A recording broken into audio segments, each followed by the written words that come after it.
समारंभां नादयामुनमध्यमाम् अस्मदाचार्यपर्यन्तां वन्दे गुरुपरम्पराम् यदिराजाय विद्महे श्रीभाष्यकाराय धीमहि तन्नो रामानुजार्य प्रचोदयात् ஆழ்வார்கள் திருவடிகளே சரணம் எம்பெருமானார் திருவடிகளே சரணம் ஜீயர் திருவடிகளே சரணம் यो नित्यमच्युतपदां उदयुग्मरुक्म व्यामोगदस्दतितरानतृणायमेने अस्मद्गुरोर्भगवतोऽस्य दयैकसिन्धो रामानुजस्य शरणं शरणं प्रपद्ये நீரார் கடலும் நிலமும் முழுதுண்டு ஏலார் ஆளும் இளந்தொழில் மேல் துயிலந்தாய் சீரார் திருவேங்கடமாமலை மேயாராமுதே அடியேற் கருளாயே. எல்லாம் வல்ல ஏழுமலையான் பெருங்கருணையால் 4000 திவ்ய பிரபந்த பாசுர பதிவேற்றங்களின் வரிசையில் இன்றைக்கு 2607வது நாள் பாசுர பதிவேற்றம். திருமங்கையாழ்வார் அருளிய சிறிய திருமடலிலே இன்றைக்கு 22வது நாள் பதிவேற்றம்.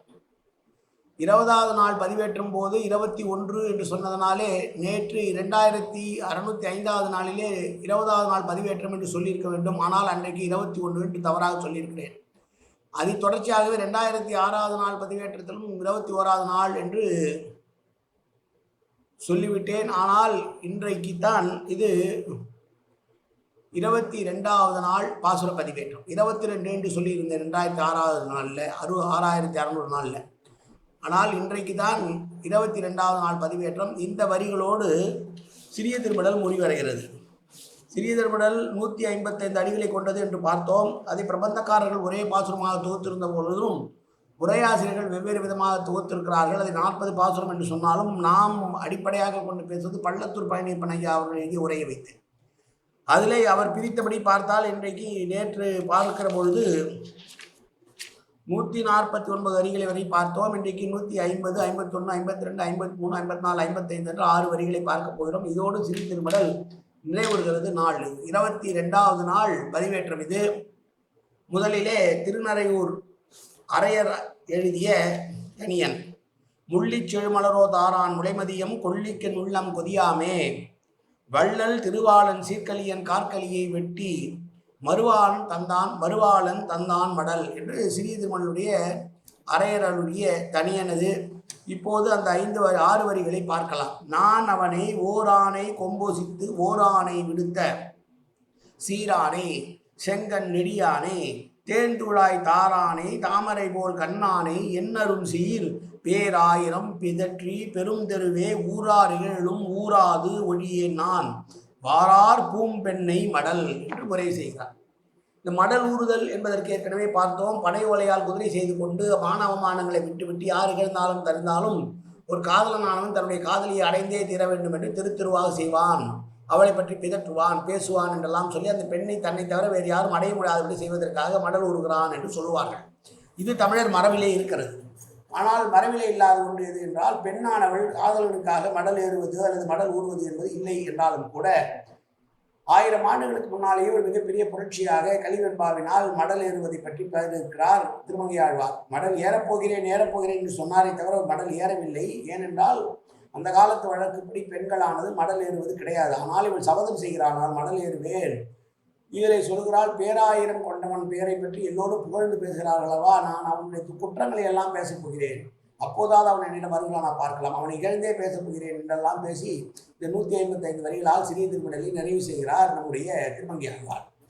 இதில் என்னை துன்புறுத்துவதே என்னுடைய காதலை ஏற்றுக்கொண்டு என்னோடு கூடி மகிழ்ந்து கலந்து விட்டு இப்போது என்னை விட்டு பிரிந்து சென்றவனை அவன் எந்த ஊரில் இருந்தாலும் எனக்காகத்தானே நான் வருவேன் என்று தெரிந்தானே ஒளிந்து கொண்டிருக்கிறான், அந்த ஊர்களுக்கெல்லாம் சென்று அவனை பற்றி பேசுவேன் என்று சொல்லுகிறான். என்ன விதமான பட்சவாதம்! ஒரு யானையை காப்பாற்றுகிறான், ஒரு யானையை கொல்லுகிறான். எந்த யானையை கொன்றான்? கண்ணனாக திருவதாரம் எடுத்தபோது கம்சனானவன் தன்னுடைய மாமன் தன்னுடைய மருமான் தான் இவனால் தான் தனக்கு மரணம் என்பதற்காக ஒரு வில் போட்டி வைத்திருக்கிறேன் வாருங்கள் என்று அழைத்து வருகிற பொழுது மிகப்பெரிய யானையான குவலியாபீடம் என்கிற யானையை நிறுத்தி யானையின் மூலமாக கண்ணனை கொன்றுவிட வேண்டும் என்று கம்சன் செய்த சூழ்ச்சியை சாதாரணமாக அவனுடைய வாளை பிடித்தே அடித்து கொன்றான். ஒரு யானையை உசித்தான். அவனேதான் கூஹு என்கிற கந்தர்வன் பெற்ற சாபத்தினால் முதலையாக இருக்க அரசனாக இருந்து பின்னர் யானையாக உருவெடுத்த கஜேந்திரன் என்கிறது யானையானது பெருமாளுக்கு பூ சமர்ப்பிக்க வேண்டும் என்பதற்காக தாமரையை பறிக்கப் போக தாமரை குளத்திலே இருந்த முதலையானது கஜேந்திரனுடைய காலை பிடித்த உடனே முதலையும் சாகவில்லை.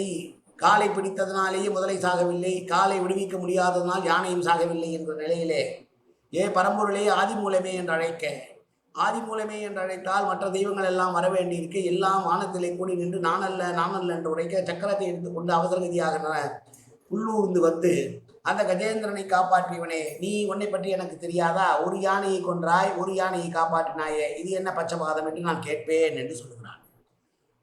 தாராணி என்றால் அழகான துளசி மாலையைத்தானே கேட்கிறேன். உன் உடலிலே படிந்திருக்கிற வேர்வையோடு இருக்கக்கூடிய, உன் உடலினுடைய வாசத்தோடு இருக்கக்கூடிய இந்த துளசி மாலையை கேட்டால் தரமாட்டேன் என்று சொல்லுகிறாயே, இது என்ன நியாயம் என்று கேட்பேன்.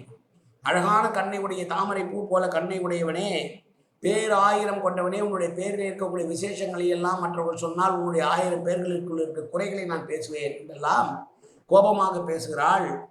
எப்படியாவது போகட்டும், என்னை ஊரார் இகழ்ந்தாலும் சரி, ஊரார் என்னை பற்றி அவமானமாக பேசினாலும் சரி, என் குடும்பத்தை அவமானமாக பேசினாலும் சரி, உன்னை விடமாட்டேன் என்று சொல்லுகிறார். ஒரு கண்ணிலே வெண்ணையும் ஒரு கண்ணிலும் சுண்ணாம்பாக இருக்கிற உன்னுடைய குணத்தை பற்றி நான் எடுத்து வைப்பேன் என்றெல்லாம் பேசுகிறார். எந்த அடியார்கள் விஷ்ணு என்றெல்லாம் சொல்லி உன்னை புகழ்ந்து 1000 நாமங்களால் புகழ்கிறார்களோ, உன்னுடைய குணத்தில் இருக்கக்கூடிய கேடுகளை எல்லாம் நானும் 1000 பேர்களை சொல்லி வெளியே விடுகிறேன் என்றெல்லாம் சொல்கிறார்.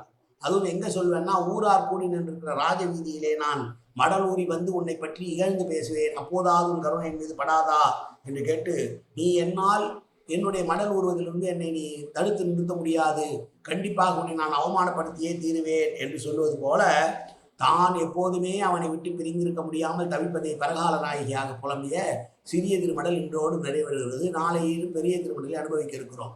மீண்டும் ஒரு முறை அந்த 6 வரிகளை நாம் பார்க்கலாம். நான் அவனை ஓரானை கொம்பூசித்து ஓரானை கோல் விடுத்த சீரானே, செங்கன்மால் நெடியானே, தேன் துழாய் தாரானே, தாமரை போல் கண்ணானே, என்னரும் சீர் பேராயிரம் பிதற்றி பெரும் தெருவே ஊராறு ஏழும் ஊராது வழியே நான் வாரார் பெண்ணை மடல் என்று 6 வரிகளால் இந்த நிறைவு செய்கிறார் சிறிய திருமடலை. எப்போதுமே சிறிய திருமடல் படித்து முடித்தவுடனே கம்பனுடைய தனியனை பாட வேண்டும் என்று சொல்வார்கள். அதை பார்ப்போம். ஊரார் ஒழியேன் உலகறிய உண்முதலீர் சீரார் முளைத்தடங்கள் சேரளவும் பாரெல்லாம் அன்றோங்கி நின்றளந்தான் நின்ற திருநறையூர் மன்றோங்க ஊர்வன் மடல் காயனவாச்சா மனசேந்திரிவா உப்யாப்தனாபா பிரகதேசுபாவாது கரோமியத்த சகலம் பரஸ்மி ஸ்ரீமன் நாராயணாயே சமர்ப்பியாமி. உடலாலும் உள்ளத்தாலும் வாக்காலும் சகல விதமான பாவங்களும் தோஷங்களும் நிறைந்ததாக உலகத்துறையில் இருந்த போதிலும் அடியேன் செய்கிற நல்வினையோ தீவினையோ அத்தனையும் உன்னுடைய கமலமலர் பாதங்களில் சமர்ப்பிக்கிறேன் கண்ணா. காத்துருவாய் கண்ணா, ஏற்றுக்கொள்வாய் கண்ணா. எப்போதும் திருநாமம் கண்ணா கண்ணா கண்ணா என்ற நாவில் வருவதற்கு அனுமதிவாய் கண்ணா. சர்வத்திர கோவிந்தநாம சங்கீர்த்தனம். கோவிந்தா கோவிந்தா கோவிந்தா கோவிந்தா கோவிந்தா கோவிந்தா கோவிந்தா கோவிந்தா கோவிந்தா.